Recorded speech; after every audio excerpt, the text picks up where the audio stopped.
Hello hi friends, welcome to my channel. Team India star all rounder Hardik Pandya గడ్డు కాలాన్ని ఎదుర్కొంటున్నాడు. అటు వ్యక్తిగత జీవితంలోనూ ప్రొఫెషనల్లో హార్దిక్ గట్టి ఎదురు దెబ్బలు తగులుతున్నాయి. రోహిత్ శర్మ అంతర్జాతీయ టీ20లకు వీడ్కోలు పలకడంతో భారత్ తదుపరి టీ20 కెప్టెన్ హార్దిక్ పాండేనే అంతా భావించారు. కానీ బీసీసీఐ మాత్రం పాండేని ఊహించని షాక్ ఇచ్చింది. బీసీసీ సెలెక్టర్ల కమిటీ టీ20 కెప్టెన్గా పాండేని కాదని స్టార్ క్రికెటర్ సూర్యకుమార్ యాదవ్ నియమించింది. శ్రీలంకతో టీ20 సిరీస్కు భారత్ జట్టు ఎంపిక సందర్భంగా బీసీసీ సెలెక్టర్ల కమిటీ నిర్ణయం తీసుకుంది. అయితే శ్రీలంక పర్యటన జట్టు ప్రకటించిన కొద్దిసేపటికి హార్దిక్ మరో బాంబు పేల్చాడు.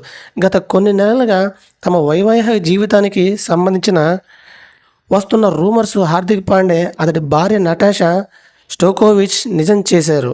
హార్దిక్ పాండే, నటాషా తమిద్దరూ విడిపోతున్నట్లు ఉమ్మడిగా ప్రకటన ద్వారా తెలిపారు. మా 4 ఏళ్ల వైవాహిక సంబంధానికి ముగింపు పలకాలని నిర్ణయం తీసుకున్నాము. మేము కలిసి ఉండేందుకు అన్ని విధాలుగా ప్రయత్నం చేశాము, కానీ విడిపోవడమే ఉత్తమమని మేము అర్థం చేసుకున్నాం. పరస్పర గౌరవంగా ఆనందంతో కలిసి ఒక కుటుంబంగా ఎదిగిన తర్వాత విడిపోవడం నిజంగా కష్టమే, కానీ ఈ కఠినమైన నిర్ణయం తీసుకోక తప్పట్లేదు. మా ఇద్దరి జీవితాల్లోనూ అగస్య భాగంగా ఉంటాడు. అగస్యకు కో-పేరెంట్గా మేము కొనసాగుతాం. అతని ఆనందం కోసం మేము ఏమైనా చేస్తాం. ఈ క్లిష్టమైన సమయంలో మాకు మీ మద్దతు కావాలి. మా గోప్యతను అర్థం చేసుకుంటారని భావిస్తున్నాం అని ప్రకటనలో హార్దిక్, నటాషా పేర్కొన్నారు. అయితే ఈ క్లిష్టమైన సమయంలో హార్దిక్ పాండేకు అభిమానులు మద్దతుగా నిలుస్తారు. కమన్ హార్దిక్, నీకు మేమున్నాము అంటూ సోషల్ మీడియాలో పోస్టులు చేస్తున్నారు. మరికొందరు అయ్యో హార్దిక్ నీకెందుకు ఇన్ని కష్టాలు అంటూ కామెంట్లు చేస్తున్నారు. కాగా ఐసీసీఎల్ 2024 సమయంలోనూ పాండే దారుణమైన విమర్శలు ఎదుర్కొన్నాడు.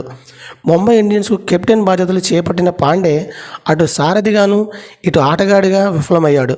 దీంతో పాండేను దారుణంగా ట్రోల్ చేశారు. అయితే టీ20 వరల్డ్ కప్ 2024లో పాండే దుమ్ము లేపడంతో ఒక్కసారిగా హీరో అయిపోయాడు. తిట్టిన వాళ్ళే నోర్లలో పెట్టుకున్నారు. ఇది ఫ్రెండ్స్, వీడియో లైక్ చేయండి, షేర్ చేయండి, తప్పకుండా మన ఛానల్ సబ్స్క్రైబ్ చేసుకోండి. థ్యాంక్ యూ వాచింగ్ మళ్ళీ ఫ్రెండ్స్. Bye bye.